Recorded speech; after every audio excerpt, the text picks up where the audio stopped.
After 12 years of running my father's company, I finally made it worth $75 million. At a family dinner, my dad looked at me and said, smiling, "Your brother will take over now." My heart sank, but I smiled back. The next morning at work changed everything. I still remember the way my father smiled that night, his hand resting proudly on my brother's shoulder, as if he had already made up his mind long before speaking the words that would change everything. "Your brother will take over now." I felt my stomach drop, but years of practice kept my face composed.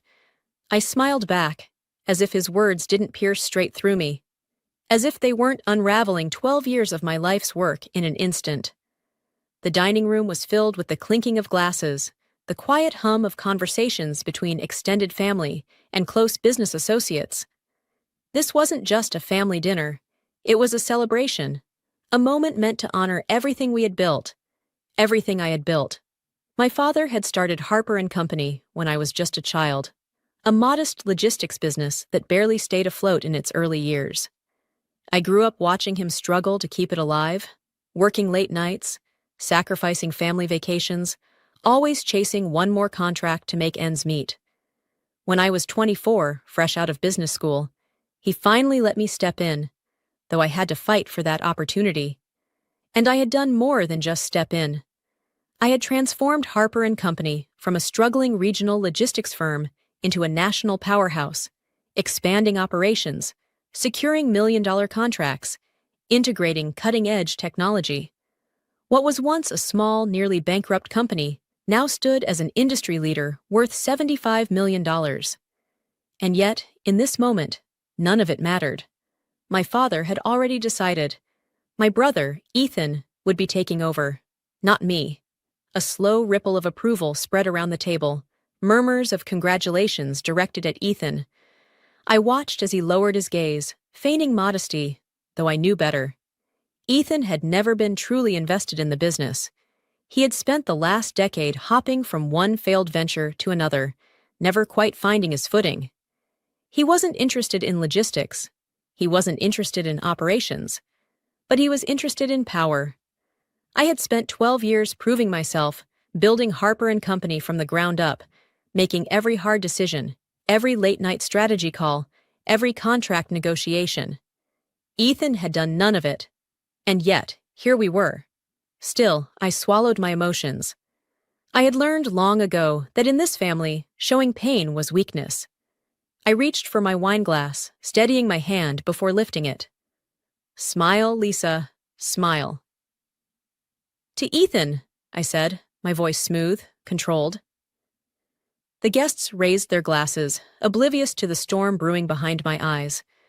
My mother cast me a glance from across the table, an unreadable expression, but I knew she understood. Unlike my father, she had always seen the effort I put in, but she wouldn't interfere. She never did. Then there was my father, grinning with that same unwavering confidence, completely unaware that his choice had set something in motion.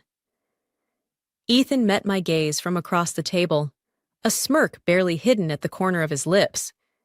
That was the moment I knew. This wasn't just my father's decision. Ethan had been waiting for this. He had positioned himself carefully, playing the role of the dutiful son who had finally found his calling. And my father, ever the traditionalist, saw no flaw in his logic. A son should inherit the empire. A daughter, well, a daughter's efforts were always considered temporary. A footnote in history, no matter how hard she fought to prove otherwise.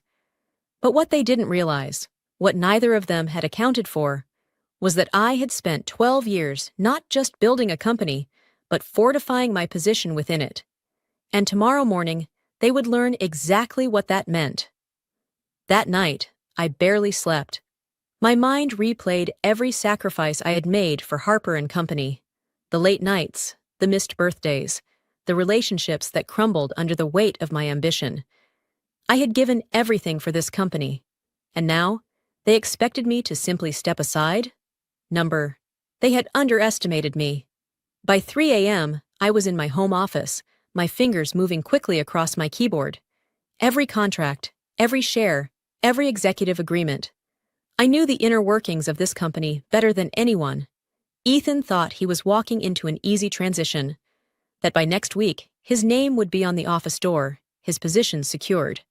What he didn't know was that while my father had been busy with public appearances and my brother had been busy pretending to learn the business, I had been securing something far more valuable: control. At exactly 8:45 a.m., I stepped into Harper & Company headquarters, just like I had for the past 12 years. The same walls, the same polished floors, the same hum of efficiency as employees settled into their routines. But today was different. Today, I wasn't walking into my office. I was walking into a battlefield. The reception area was unusually quiet, the kind of quiet that precedes a storm. They knew. The whispers had already started. The news of my father's announcement at dinner had spread like wildfire. Employees glanced at me with hesitant expressions, avoiding direct eye contact, unsure of where their loyalty should lie. I didn't acknowledge them. I walked with confidence, my heels clicking against the marble floors, my posture unwavering. Never let them see you shaken. I entered my office, shutting the door behind me. I had precisely 15 minutes before my father and Ethan arrived, thinking they would step into their new positions as CEO and heir apparent. 15 minutes before everything they had planned crumbled in front of them. I sat at my desk, inhaling deeply, then powered on my computer. The screen illuminated with a list of confidential documents and contracts, ones they had never thought to look at, ones they had assumed didn't matter. I pulled up my ownership records. My hands hovered over the keyboard for a second before I clicked on the file labeled Executive Shareholders Agreement. And then I waited. At precisely 9 a.m., there was a sharp knock at my door. I didn't bother responding. The door swung open, and in walked my father and Ethan, both exuding confidence. His inborn, Ethan's carefully manufactured.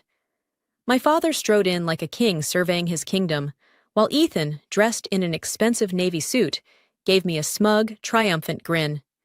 It took everything in me not to laugh. "Lisa," my father said, in his usual authoritative voice, as if he were doing me a favor by acknowledging me. "I assume you're aware of the transition happening today?" Transition. Interesting choice of words. "I'm aware," I said smoothly, leaning back in my chair. I glanced at Ethan, whose smirk only widened.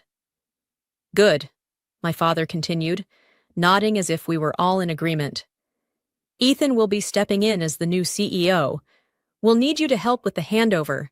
Get him familiar with the operations before you officially move on." I arched an eyebrow. "Move on?" I echoed, feigning confusion. "Dad, I think you're mistaken about something." His face twitched in irritation. He was used to my compliance, my ability to quietly fall in line. He wasn't prepared for this. "Lisa," he said, voice tight, as if speaking to a child. "This isn't up for debate. We've already made the decision." I smiled then, a slow, knowing smile. "Oh, I know, Dad," I said softly. "The thing is, you don't have the authority to make that decision." Ethan let out a low scoff, shaking his head. "Lisa, don't make this difficult. We're trying to do this the easy way." I didn't respond. Instead, I reached for the remote control and pressed a button. The large screen on my office wall lit up with a document, the same one I had been reviewing earlier. Executive Shareholders Agreement, signed. August 17th, 2015, signatories.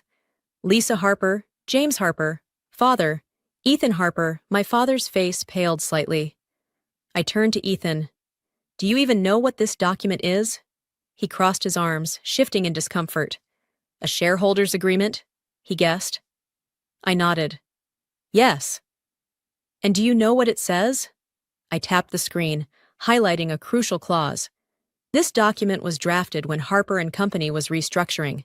It clearly states that any transfer of executive power, such as appointing a new CEO, requires the approval of all majority shareholders. I met my father's eyes. "And I, Dad, hold 60% of the company's shares." The silence that followed was suffocating. My father's expression hardened. "That's impossible," Ethan muttered, stepping forward to examine the document. "Actually, it's very possible," I said smoothly. "You see, over the years, while you were busy failing at every startup you touched, and Dad was busy playing the role of business patriarch, I was doing something else." I leaned forward. I was securing my place. I turned back to my father. "Remember when you needed capital for expansion in 2017? You signed over an additional 15% of your shares to me in exchange for my investment. And in 2019, when we had that legal battle, another 10% was transferred under my name as collateral, which you never bothered reclaiming. That, plus my original 35%, makes me the majority shareholder." My father's jaw clenched, but Ethan was panicking. "You have to be bluffing," he spat. I pulled out a second document. "This is the most recent legal filing with the state. Want to verify?" Ethan snatched the paper and scanned it, his face draining of color with each passing second. You can't do this," he stammered. "Dad, tell her she can't do this."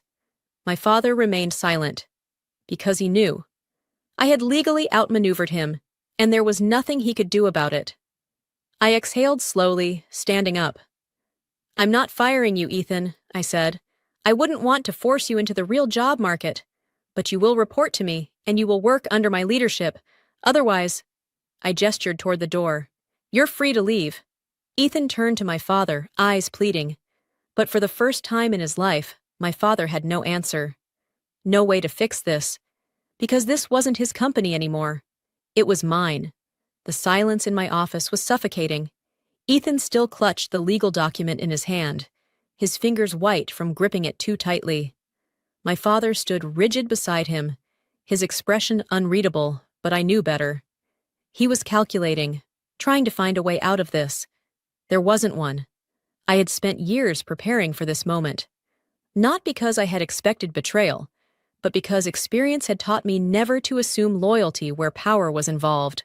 For the first time in my life, my father looked at me as if he didn't recognize me. Perhaps he never had. "So that's it?" Ethan finally spoke, his voice laced with bitterness. "You're just taking everything?" I let out a soft, humorless laugh. "Taking everything?" I repeated, stepping closer to him.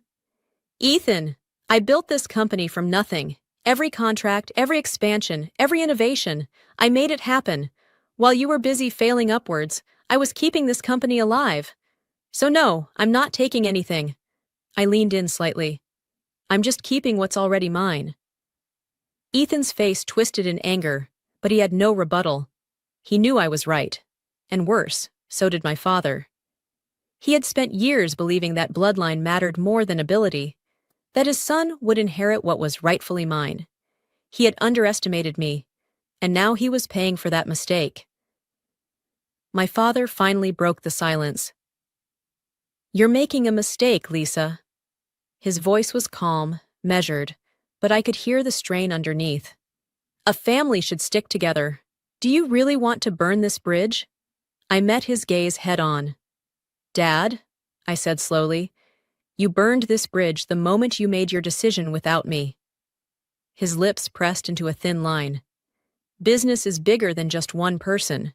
We can find a solution that works for everyone." I tilted my head slightly, feigning consideration. "Oh, I agree. That's why I'm offering you both a choice."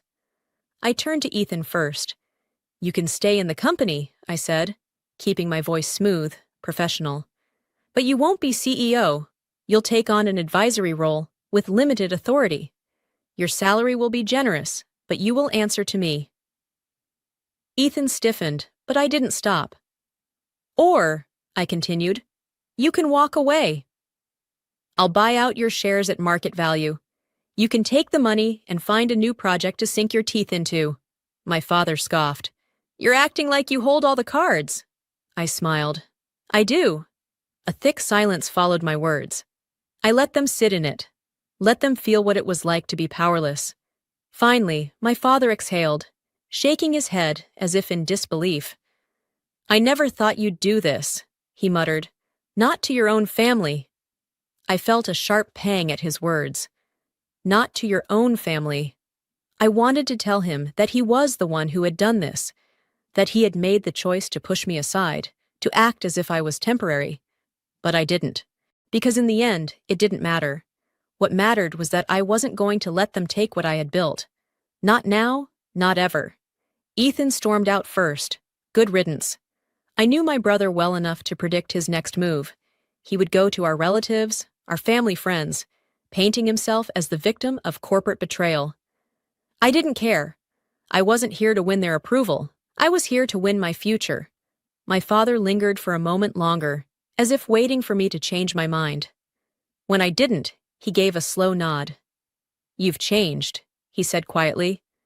I met his gaze. "No, Dad, I just finally stopped pretending." Then he left. I exhaled, sitting back down in my chair. I should have felt victorious. I had fought for my place and won.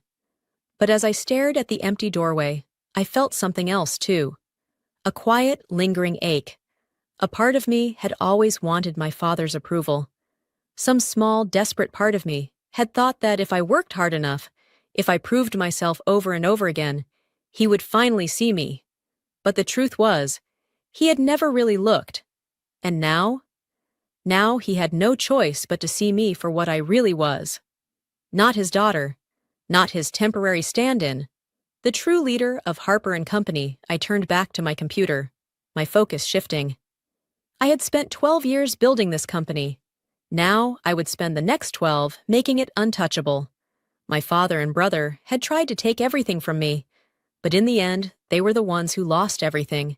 For the first time in 12 years, my office felt empty.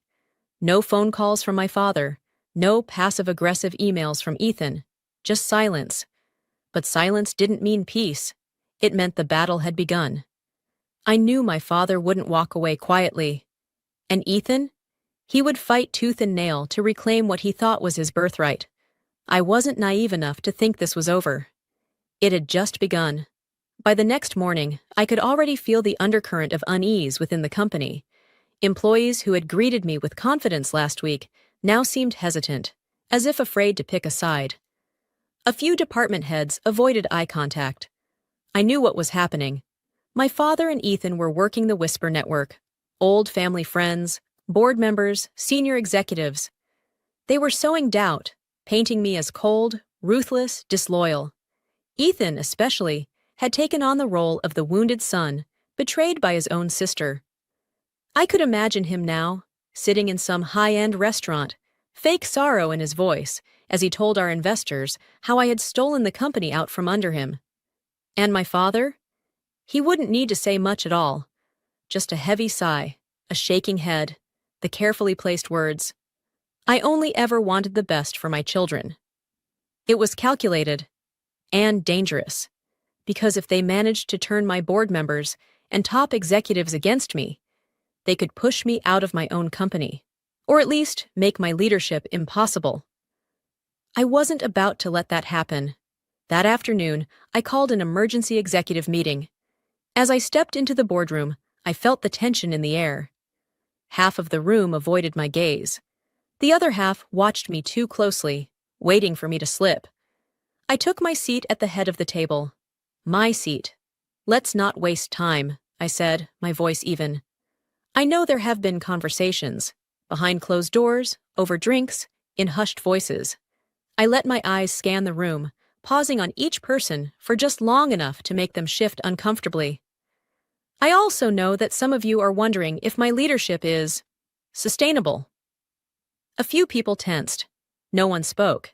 I tapped my fingers against the polished wood table. Let's clear that up now. I pulled up a presentation on the screen behind me. Numbers, data, facts. I built this company from a struggling regional business to a $75 million industry leader.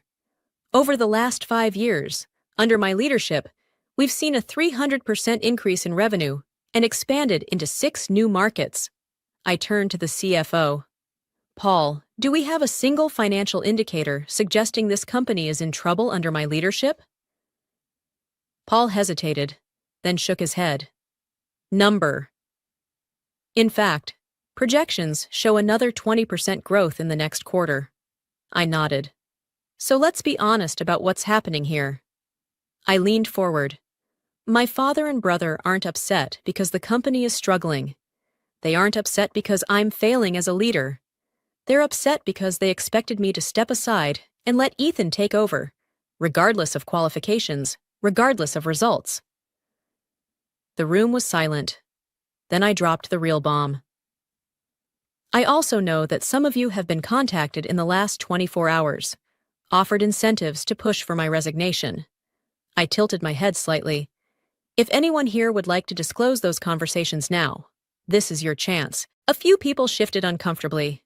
Then, after a long pause, one of the senior executives cleared his throat. I received a call, he admitted. From your father. He said he was considering making an official appeal to the board. I nodded, unsurprised.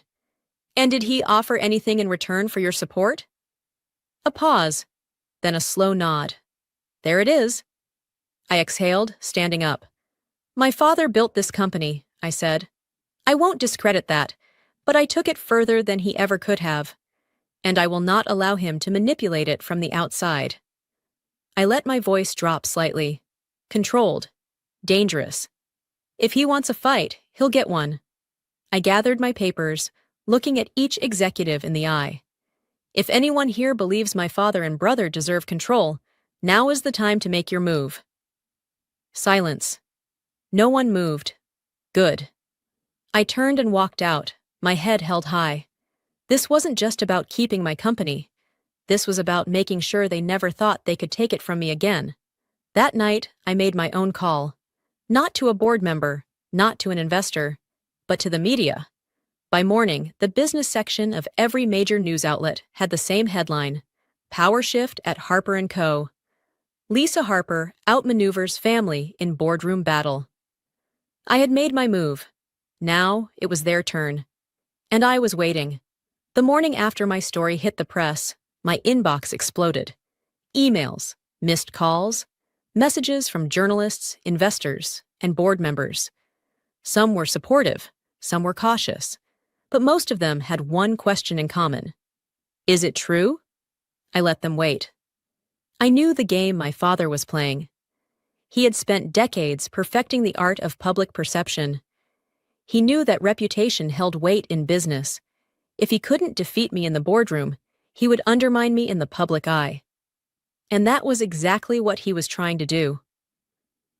By noon, the first counterattack arrived.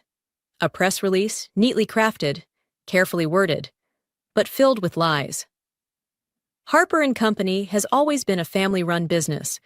We are saddened by recent developments, but remain committed to upholding the values that built this company. Changes in leadership are inevitable, and we hope to transition smoothly as we move forward. It was subtle, but I knew what it was really saying. Lisa is reckless. Lisa is unstable. Lisa is not a team player. I wasn't surprised. I was, however, pissed. I sat in my office, watching the news as industry analysts debated my leadership. Was Lisa Harper too aggressive in her takeover? Will her lack of cooperation hurt the company in the long run? Can she recover from this PR disaster? They talked as if I wasn't watching, as if I wasn't already planning my next move. Because if my father and Ethan wanted a public war, I was going to give them one. I didn't release a statement. I didn't call a press conference. Instead, I made one phone call. To an old friend in investigative journalism. I have something for you, I said, but you'll need to move fast. An hour later, I sent over documents, emails, financial reports, internal records, evidence that Harper & Company, under my father's leadership, had engaged in questionable business practices over the years, ones I had spent the last decade quietly cleaning up. The story broke within 24 hours. Behind the scenes at Harper & Company, a legacy of hidden debts and financial cover-ups. The article was brutal. It praised my leadership for fixing the company's financial health. It criticized my father's mismanagement from the past. And most importantly, it proved that I was the only reason Harper & Company had survived. And just like that, the narrative changed. The board stopped doubting me. The investors stopped hesitating. And my father? He had nowhere to hide. 2 days later, my father finally called me. I let the phone ring 3 times before answering. "Lisa," he said, his voice tight, "we need to talk." I leaned back in my chair. "Do we?" Silence. Then, finally, a sigh. "You didn't have to do that." I let out a small laugh. "Neither did you." "This company was supposed to be a legacy," he said. "For the family, for both of you." I felt a familiar pang. A tiny, foolish part of me had once wanted that too, but not anymore. "Dad," I said quietly, "if you wanted me to protect the legacy, you should have trusted me with it. Instead, you tried to take it from me." Another long silence. Then he asked, almost reluctantly, "What happens now?" I exhaled slowly.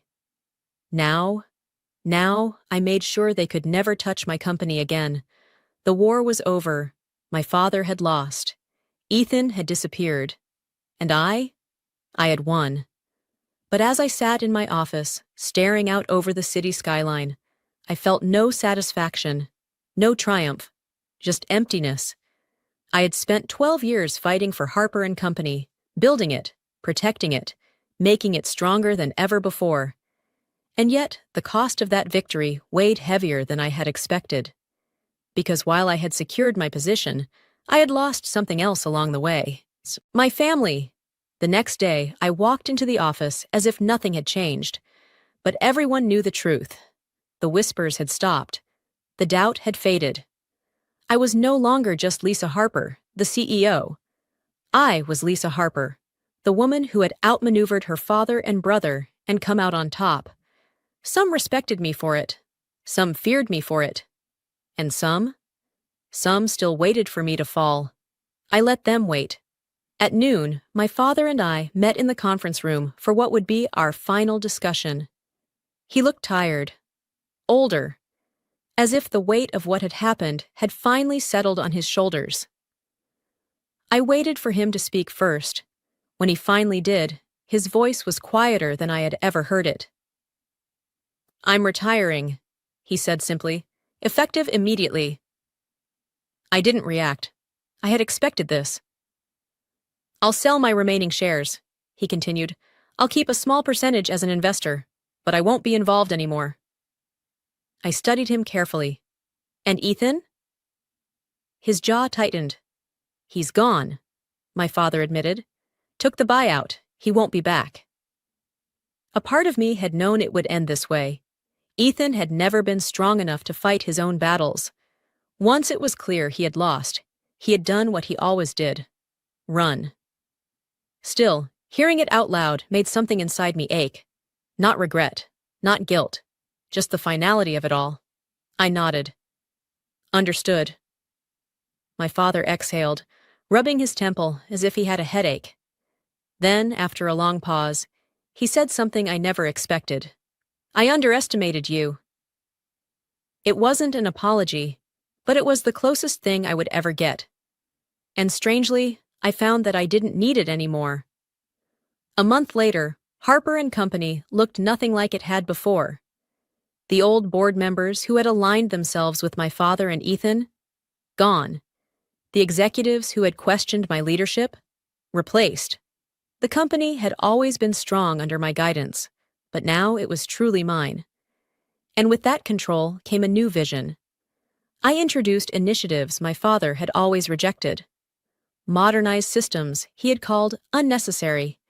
Expanded into industries he had been too cautious to explore. Within 6 months, profits soared. Within a year, we had crossed the $100 million mark. And for the first time in my life, I wasn't just fighting to prove myself. I was fighting to build something that no one could ever take from me again. A year after everything had happened, I met my father for dinner. It was the first time we had spoken since his retirement. He looked different, quieter. He wasn't angry anymore, just accepting. "I read about the latest deal you closed," he said over his drink. "It was a smart move." I smirked slightly. "I know." A ghost of a smile touched his lips. There was no tension between us anymore. No war left to fight. Only the simple, undeniable truth. He had tried to push me aside, and I had proved him wrong. He lifted his glass. "To Harper and Company," he said. This time, when I clinked my glass against his, I didn't feel anger or resentment. Only peace, because I had already won, and I no longer needed his approval to know it. As I sit in my office today, overlooking the city that I built my empire in, I think about the lessons this journey has taught me. That family can be your biggest enemy. That loyalty is a currency, not a guarantee. That power is never given, it's taken. But most importantly, that sometimes the best way to prove your worth is to stop seeking validation and build something so strong that they can never ignore you again. I have no regrets. Harper and Company is mine now, and I intend to make sure no one ever forgets it.